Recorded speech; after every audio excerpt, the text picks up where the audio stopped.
and third-degree burns to 35% of his body. The first thing doctors had to do was resuscitate him from shock. Next, he was given 40 litres of fluid, and only then could they treat his pain. Manu's face had swollen to twice its normal size. But despite the many agonising months he's had to endure, the horrific burns have not beaten his spirit. Bill Smith suffered for years with a chronic leg ulcer due to a faulty vein. Like millions of other sufferers, he underwent painful cleanings and couldn't even do simple things with his family. Dermatologist Vincent Falanga uses a skin substitute called Apligraf to patch things up for patients like Bill. Made by Novartis, Apligraf is grown in a lab from discarded, sterilised foreskins. It's multi-layered and allows proper blood flow to grow in surrounding tissue. Incubated over 4 days, cells are fed nutrients until they multiply and all the skin layers are formed.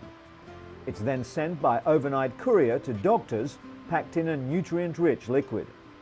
Doctors apply Apligraf directly to a wound and wrap the area with a compression bandage so that it will heal faster than conventional compression therapy alone.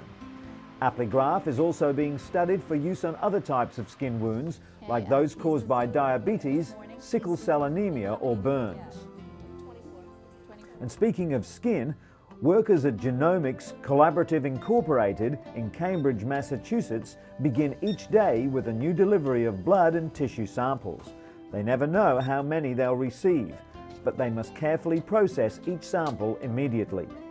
Lab Director Janice Williamson knows firsthand how important biological specimens are to research. She once spent 2 years tracking down tissue samples for a single research project. The founders of GCI understood this and decided to do something about it. Just 3 years later, they have more than 500,000 samples in their collection. The samples are mainly from people with cancer, heart disease and diabetes. Tissue is taken during surgeries to either remove a tumour or, in the case of heart disease, during bypass procedures. GCI has already begun using their own samples of DNA to search for genetic clues for common diseases. With hundreds of samples on each chip, they're helping others as well as themselves fund and potentially find future cures. And for the past 4 years, Diana Campuzano has been on the painful road to recovery. She was badly injured during a 1997 Jerusalem suicide bombing. She's seen here being treated moments after the bomb ripped open her face. We're so used to scenes like these that we rarely comprehend the scale of the trauma that victims must cope with after the attack. It's taken 8 painful surgeries to reconstruct bones, put pins in her skull, fix shattered eardrums, remove scar tissue, and even tattoo eyebrows back onto her face. Today, surgeons are trying to reduce scarring on Diana's forehead. There are some things that can't be fixed.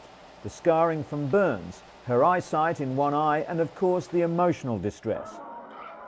The bombing has left Diana suffering post-traumatic stress disorder, crippling anxiety and flashbacks. Her faith has been tested to the extreme, but ultimately it has seen her through the tough times. According to Diana, despite it all, she's grateful to be alive.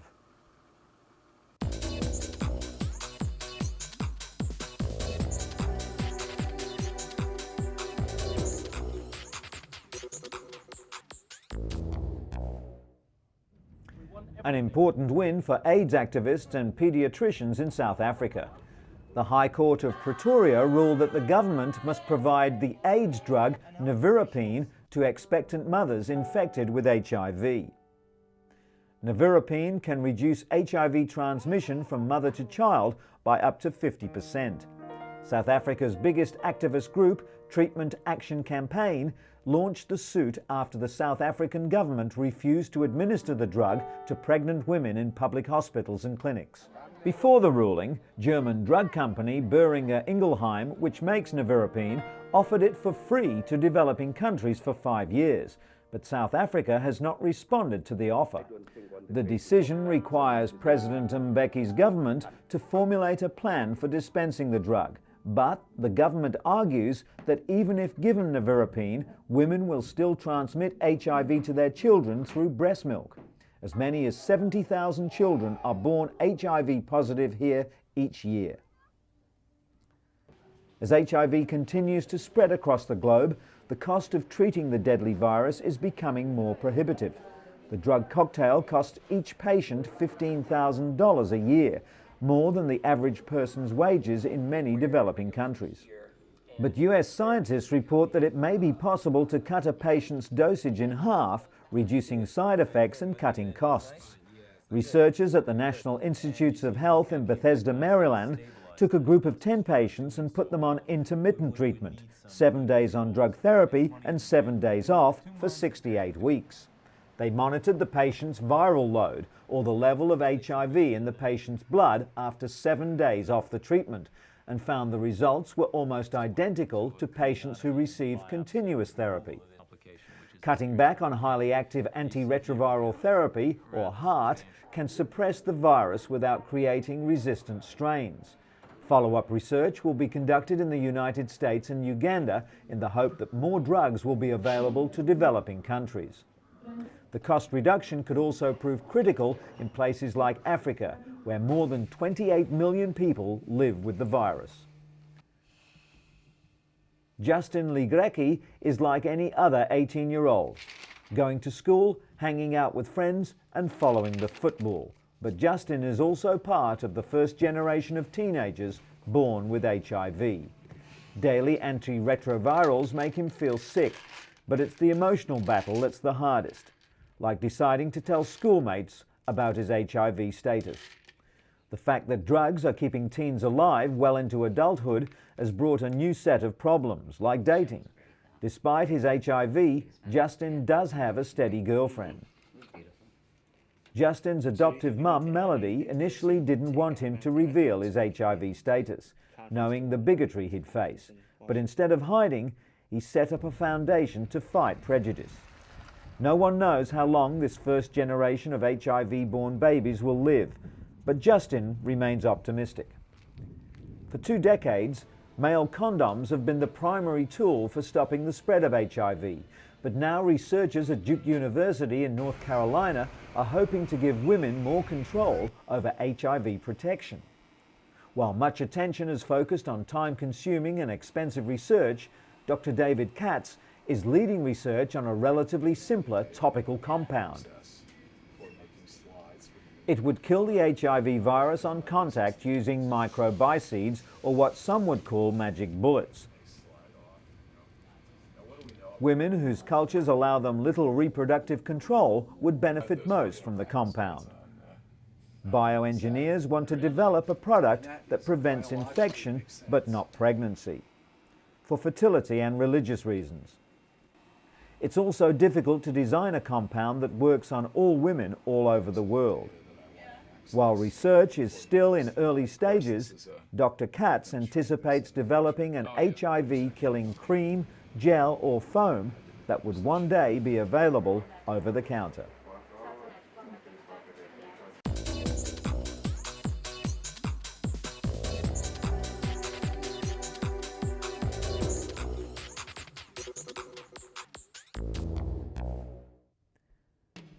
The ancient medicinal ginseng root is big business in Korea. Like cherished artwork, the older it gets, the more it costs. A 124-year-old root was recently auctioned off for a staggering $81,000 US. The reason? Ginseng is thought to improve circulation, heal respiratory diseases, stave off colds, and boost vitality. Since 57 BC, the root has been cultivated for its medicinal properties. The Korea Ginseng Corporation produces 600 tons of red ginseng each year, 40% of which is exported. Ginseng derives its pharmacological property from a soap-like substance known as ginsenoside. Now, researchers at Seoul National University claim the root could even suppress cancer.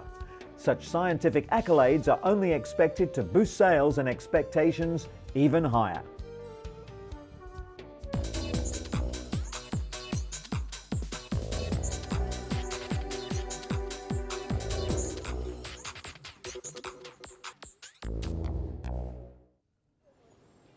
The Balabanovo summer camp, 100 kilometers west from Moscow, looks like thousands of other similar recreational sites where Russians with modest family incomes choose to send their children for summer holidays.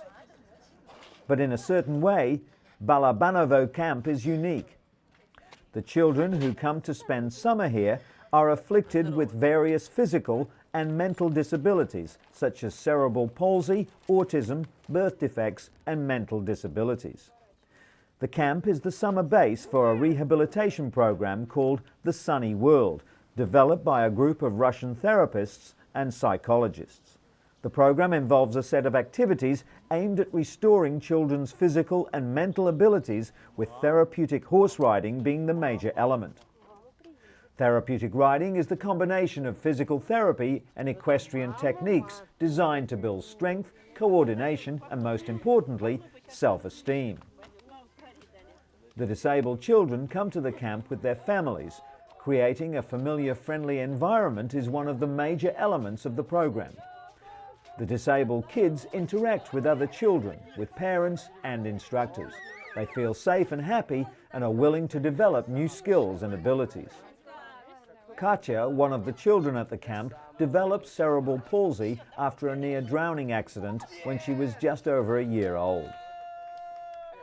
Soon, it became clear that she wouldn't be able to walk or talk, and her condition worsened. Her parents tried various medical options and treatments, but none had any effect. But now, at the age of 14, just 2 years after joining the program, Katya's progress is evident. She can walk with some help. She tries talking and even started to learn a foreign language. Anton, her teacher, has been wheelchair-bound all his life. Until joining the Sunny World program, he saw no light at the end of the tunnel and was suffering from severe bouts of depression. Now he's about to become a professional English teacher. Horse riding and animal therapy are not new. Similar methods have been applied in countries with well-established facilities for the disabled. But in Russia, centres like the Sunny World may be the only hope for people with disabilities. About 200 children are currently attending the rehabilitation program. Despite the fact that summer camp forms an essential part of the program, only half of the children will make it to Balabanovo this year. Being a non-profit organisation, the centre can't afford to take all the children. In Russia, the disabled are still among the most deprived groups in society.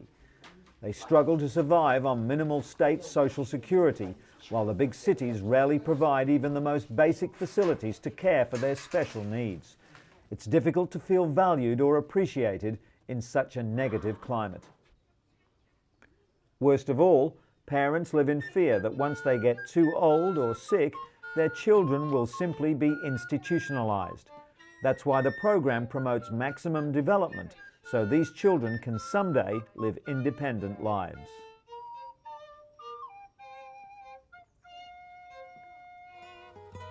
And in an update to a story we brought you a few weeks ago, separated Siamese twins Ganga and Jamuna Shrestha are going home to Nepal. The rare babies underwent a 97-hour operation at Singapore General Hospital to separate their skulls. Jamuna, the stronger of the two, is learning to sit, while Ganga is gaining control of her head but has difficulty fixing her vision. The babies have not suffered any major strokes, brain swelling or infections, according to Professor Ho Lai Yun. Dozens of well-wishers, doctors and nurses were at the airport to bid them farewell.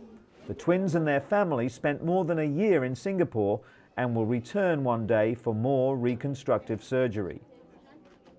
After an emotional and thankful scene, the twins, their parents and grandparents left for Kathmandu. There they'll stay until the girls are healthy enough to return to their distant home village with only scant medical facilities. In stark contrast, a beacon of hope shines brightly in New York City. The Montefiore Children's Hospital offers the latest technology and surrounds to help youngsters deal with what can often be a scary experience. Movable computers allow healthcare providers to take notes more easily and ensure that proper medications are prescribed. The kid-friendly environment encourages patients to learn as well as heal. The lobby highlights the building blocks of life, and each ward has a theme. The playrooms and ceilings keep the mood bright, while a mural with daisies and a farmyard hides scary-looking equipment. But for kids, it's all about that big TV. Best of all, any child is welcome at Montefiore. That's why it's situated in one of the roughest neighborhoods in New York. The high-tech wonder can turn an often terrifying experience into a time of wonder and exploration.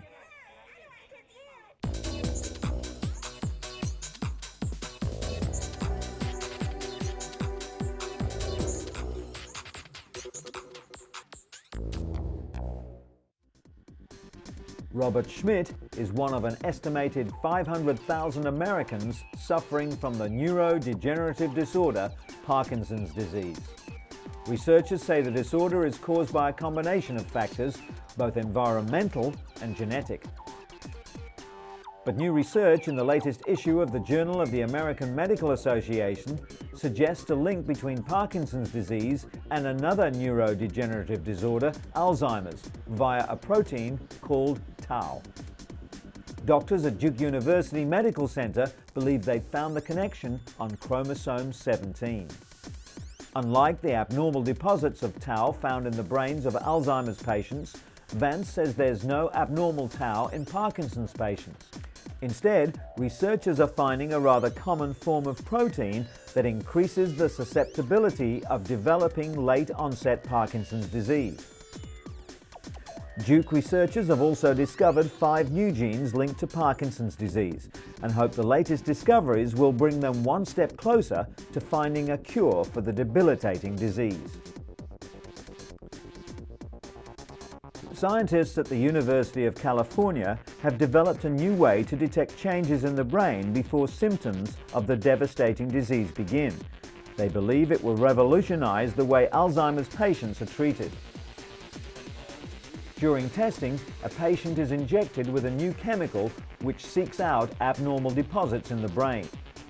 The patient then enters a PET scanner which shows where the chemical has accumulated. The technique is still undergoing clinical trials, but the potential benefits for Alzheimer's sufferers are huge. Dementia-related diseases affect more than 30% of people over the age of 80. Doctors hope that this breakthrough will lead to new forms of treatment and potentially even a cure. And while we're on the subject of aging, could a simple pill help men go through the infamous midlife crisis? Some doctors now say the midlife change is caused by dropping levels of the male hormone testosterone. This would mean that men go through their own form of menopause, called andropause. Some doctors offer patients testosterone replacement therapy to fight the symptoms of andropause, such as mood swings and osteoporosis. However, other doctors, like psychiatrist Dr. Thomas Wise, say that andropause is not a biological stage of life like menopause, but rather a psychological phase. Testosterone levels drop in men starting as early as age 30, and by age 70 can be half the level found in young men. The testosterone drop is blamed for what was once thought of as normal aging: muscle weakness, sexual dysfunction, weight gain, fatigue, and even high cholesterol. Dr. Wise says that aging is a fact of life, one that may not be alleviated with a simple drug treatment. Rather, he prescribes regular checkups, a healthy diet, and exercise. They say it's never too late to learn a new trick. And Robert Van Cleve is living proof. At 77, he's become a bona fide surfer. Web surfer, that is. Research has shown that isolation and consequently depression are high factors in elderly mortality rates. Many nursing homes are broadening their patients' horizons by getting them online to research healthcare or chat with other internet junkies. Special keyboards are easy to read and easy to use, building confidence and alleviating fears. Robert researched angiograms before he underwent one. He also surfs the net to learn more about his medications. Doctors caution that not all of the 17,000 health websites are credible. There's little regulation on the industry and some information may be downright dangerous. Everyone, no matter what age, should view online health information with a discerning eye and always check with their doctor. Today's seniors have seen a lot of change in their lifetimes, from radio to the internet. Going online is just the latest way they can stay engaged without leaving home.